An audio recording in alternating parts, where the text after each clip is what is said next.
Salut et bienvenue dans une nouvelle vidéo où je vais te présenter comment je vais remplacer cette cape de scie qui est vraiment pas pratique par une vraie cape de scie avec un support fixé au mur qui viendra au-dessus et non plus celle fixée sur le côté du viseur qui est vraiment gênante au quotidien. Allez, c'est parti!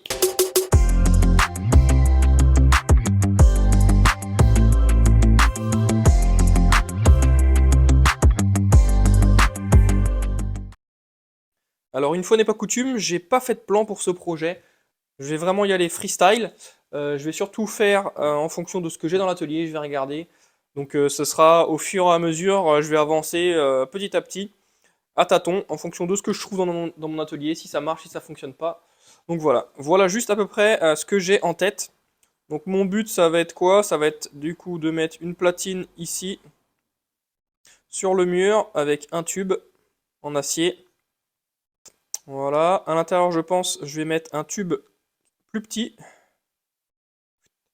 Du coup, ça me permettra d'avoir quelque chose de télescopique, de réglable.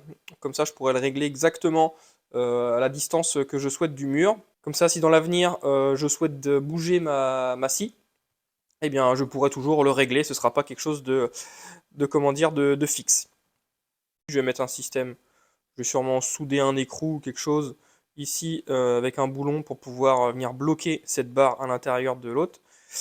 Et ensuite, je vais faire, je sais pas trop encore comment je vais faire ça. Donc j'aurai ici ma lame. Et moi, je vais faire un capot. Donc je vais faire une partie en bois qui va faire comme ça. Quelque chose comme ça. Voilà. Avec une partie en plexiglas qui viendra fermer le côté. Et ensuite, il faut que je trouve un système. Je vais sûrement insérer pareil un tube en acier que faut que je trouve. Qui sera comme ça, en biais. Et ici, il faudra que je fasse un système de platine de support, je sais pas trop, parce qu'il faut que cette partie-là soit réglable en hauteur. Donc il faut que ça puisse monter et descendre. Donc il faut que je fasse un système de support, de platine avec un écrou aussi, un système pour la bloquer. Donc ça, ce système-là, je ne sais pas encore comment je vais faire, je vais voir avec ce que j'ai dans l'atelier. Et donc voilà, et je vais sûrement aussi, ah oui, il faut que je fasse un système articulé. Donc ici, je ferai un système de charnière, je vais couper le tube en deux, je pense, avec un système de charnière, ce qui me permettra quand j'ai pas besoin de ce capot, ou quand je veux faire du rainurage, comme ça, ou quand je veux usiner des grosses pièces et que ce capot me gêne, tout simplement de le replier, et comme ça, il sera ici replié à l'arrière avec le capot, tout ça, et du coup, toute cette place-là sera libre. Donc voilà à peu près à quoi ça va ressembler. Maintenant, on va regarder comment on va faire ça.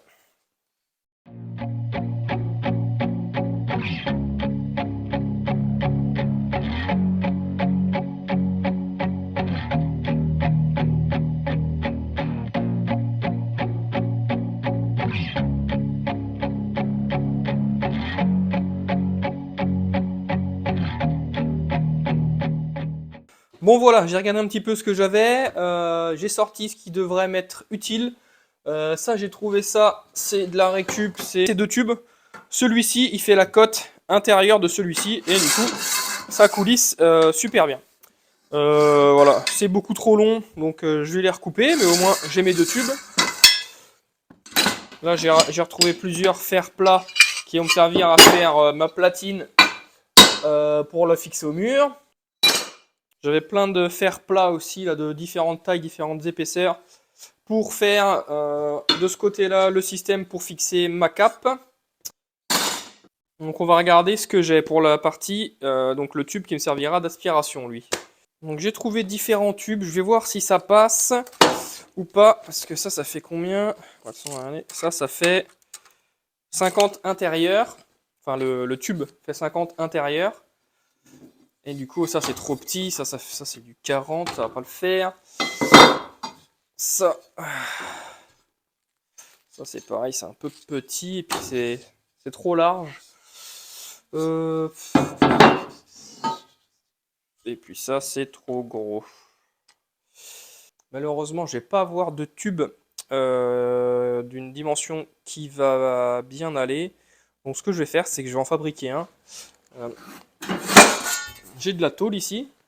Donc je vais tout simplement plier cette tôle là pour créer un tube à la section qui m'intéresse. Donc moi, si je veux un tube de 30 de large pour avoir une largeur de cape qui est correcte, ça veut dire que j'aurai 30, ça c'est de la tôle de 15 dixièmes, j'aurai 27 intérieur. Donc tout simplement, je vais déterminer quelle longueur il me faut avec 27 intérieur pour avoir 1962. Donc 1962 divisé par 27, ça te fait à peu près 72, 73. Donc moi, ça tombe bien, je vais faire 80 extérieur. Donc je vais fabriquer un tube de 80 par 30. Et comme ça, j'aurai une surface équivalente à mon diamètre 50. Et après, il faut que je trouve un système.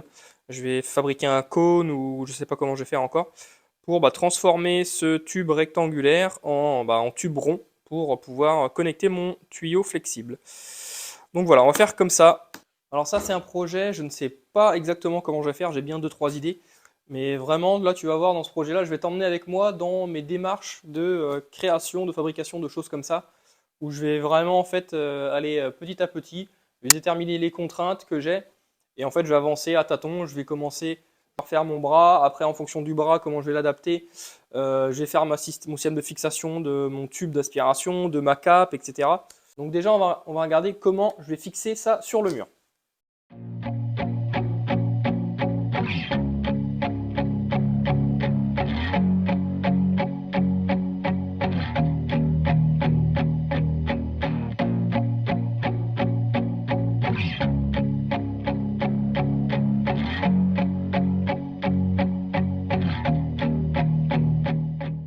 Alors déjà, il va falloir que je détermine où je vais le fixer. Donc il va falloir que je le fixe forcément un petit peu en arrière de la lame, un petit peu dans le style du support que je viens d'enlever. Sachant que j'aimerais bien me fixer dans une traverse, parce que là derrière cet OSB, j'ai des traverses à différentes hauteurs, et je sais qu'ici, là je vois que j'ai une vis là, là j'ai une traverse ici. J'ai pas de montant là, je crois pas. Donc j'aimerais bien au moins mettre 2 vis dans ce montant là, pour que ce soit bien solide, que ça se casse pas la gueule si je tape dedans un petit peu. Après sinon elle est là, donc c'est trop haut. Donc j'aimerais bien mettre la traverse par là, enfin j'aimerais bien mettre mon support ici. Donc je vais regarder ce que ça donne.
Alors là, je vais créer mon tube qui me servira de tube d'aspiration rectangulaire. Donc comme j'ai pas trouvé la dimension que je voulais, eh ben, je vais le créer moi-même. Donc là, j'ai récupéré une tôle, ça va être une tôle de 15 dixièmes. Et tout simplement, moi, je vais créer un tube là-dedans en pliant. Pour me simplifier la vie, parce que j'ai pas de plieuse, même de la 15/10, c'est quand même dur à plier. Donc ce que je vais faire, c'est que je vais... Donc là, j'ai tracé mes 3 angles. Parce qu'après le 4e, je viendrai le souder. Donc j'ai tracé ça. Ce que je vais faire, c'est que je vais, à la meuleuse, je vais faire une rainure, on va dire à peu près de 1/3 à la moitié de l'épaisseur de la tôle, sur toute la longueur, sur les 3 traits.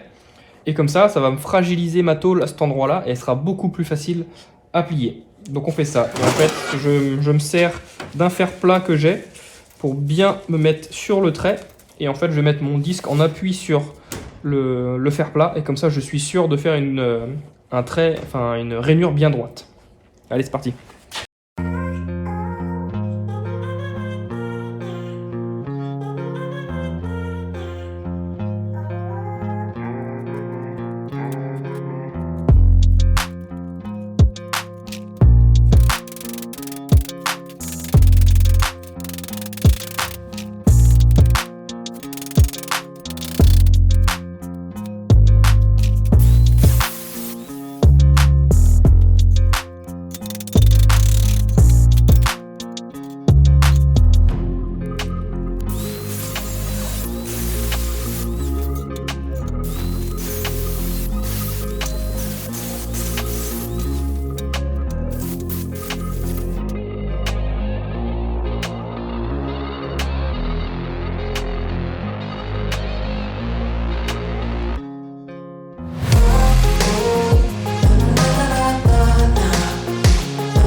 Et voilà mon tube, c'est nickel.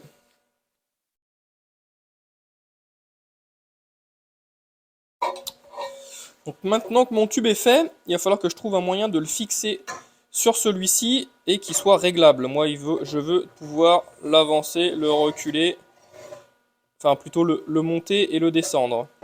Donc ce que je vais faire, c'est qu'il sera à peu près dans cette position-là. Il va falloir que je mette un cerclage autour, comme ça, en fer plat. Et avec un système de vis, je vais venir percer, tarauder ce fer plat. Je viendrai mettre une vis. Et comme ça, je pourrais le glisser à l'intérieur, le monter, le descendre. Et le bloquer à la hauteur que je souhaite. Donc on va découper les bouts de fer plat et souder ça.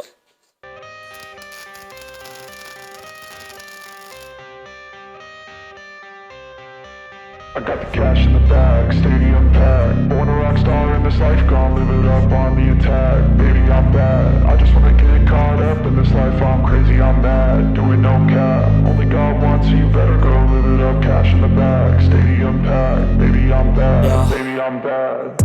I just wanna stay bad, stay mad. Chip on my shoulder cause they treat me like an outcast. I ain't gonna take that, stay back. I'll be swinging hard till the hits come in all caps. I ain't gonna lay back, pray that someone's gonna help me. Ain't nobody like that. I ain't gonna wait, that's all fact. Give me one shot and I'll never get the throne back. I'm sick of being cautious, I'ma go cause something, can't stop this. I'ma steal everybody's lane, call it shoplift. Sick of hearing everyone complain when they thoughtless.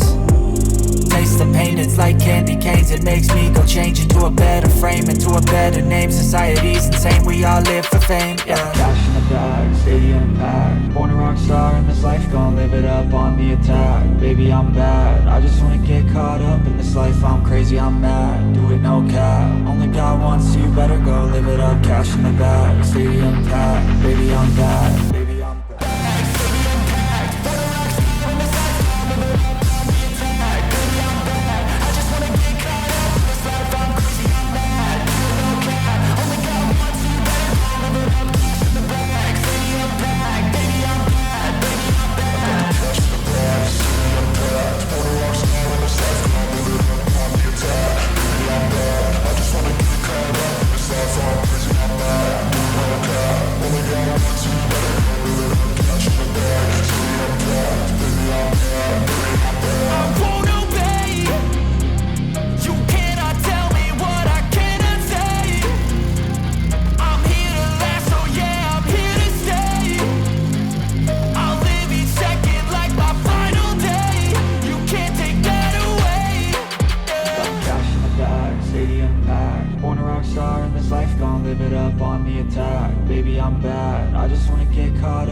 life, I'm crazy, I'm mad. Do it, no cap. Only got one, so you better go live it up. Cash in the bag, stadium packed. Baby, I'm bad. Baby, I'm bad. I got cash in the bag, stadium packed. For the rocks out on the side, I'm living up on the attack. Baby, I'm bad. I just wanna get caught up in this life, I'm crazy, I'm mad. Do it, no cap. Only got one, so you better go live it up. Cash in the bag, stadium packed. Baby, I'm bad. Baby, I'm bad. I got cash in the bag, stadium packed.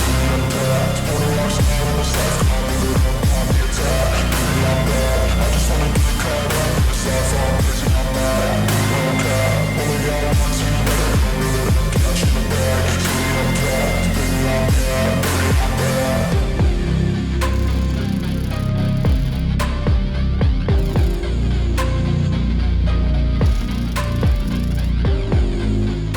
bad. Alors du coup, je suis en train de regarder avec quoi j'allais faire ma cape. Et là, il me reste un plateau d'EVA qui fait pile poil la largeur de mon tube d'aspiration que j'ai fait là, le rectangulaire. Du coup, c'est nickel. Donc, ce que je vais faire, c'est que là, je vais faire une partie ici en EVA, une partie ici en EVA. Et puis après, je viendrai mettre mon plexiglas de chaque côté. Et ça sera nickel, je pense.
Bon là du coup c'est les aléas de la fabrication de choses comme ça sur mesure, sans plan et quand on ne sait pas vraiment comment s'y prendre.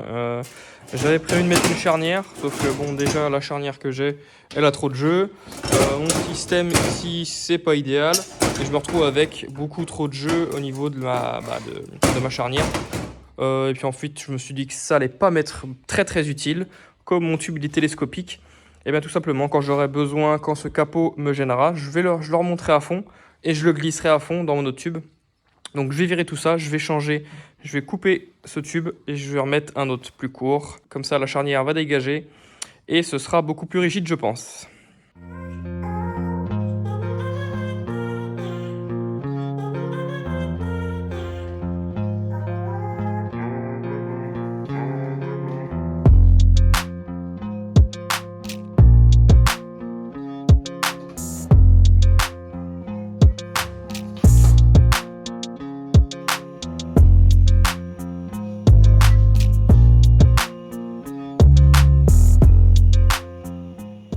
Voilà mon impression terminée. J'y croyais qu'à moitié. Avoir une si petite surface de contact là, en biais et tout. Et bon là on voit que ça a légèrement flanché, c'est légèrement arrondi. Mais l'impression est plutôt propre. On est nickel. Alors il y en a sûrement qui vont se demander pourquoi je l'imprimais de travers et pas à plat. C'est tout simplement que j'ai fait déjà plusieurs impressions de ce type-là pour faire des mancherons d'aspiration, etc. Et quand on fait les impressions à plat, c'est-à-dire si cette partie-là était à plat, en fait les couches sont parallèles à l'effort qu'on lui met. Le tuyau dessus, il va forcer comme ça. Le tuyau, il va forcer comme ça. Et en fait, ça décolle les couches super facilement. Que là, comme les couches sont à 45 degrés, normalement, ça devrait être beaucoup plus solide. Donc, je vais tester ça.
Et voilà ce projet terminé. Donc c'est rien de compliqué, c'est pas du grand art, c'est vraiment quelque chose de simple et efficace que j'ai voulu faire. J'ai pas voulu passer 3 jours à bosser là-dessus. En tout cas, je suis super satisfait, ça marche super bien. On a une belle visibilité sur ce qui se passe. L'autre était plus ou moins opaque, on voyait rien. Là, on voit vraiment ce qui se passe, on a de la place, ça aspire bien. En plus, le système est vraiment super simple. Si par exemple j'ai besoin de changer la lame ou si ça me gêne, je dévisse. Je remonte, je dévisse là, je pousse et voilà, ça ne me gêne plus. Si vraiment ça me gêne vraiment beaucoup pour une raison ou pour une autre, je peux faire ça, je l'enlève et là du coup ça me gêne plus du tout.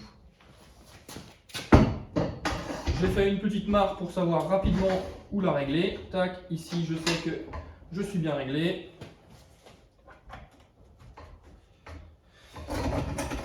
Je descends, je règle, pareil, j'ai fait une graduation. Par exemple, si je sais que je vais couper des panneaux de 19, et ben je me règle entre 20 et 30 mm. Tac, voilà, par là.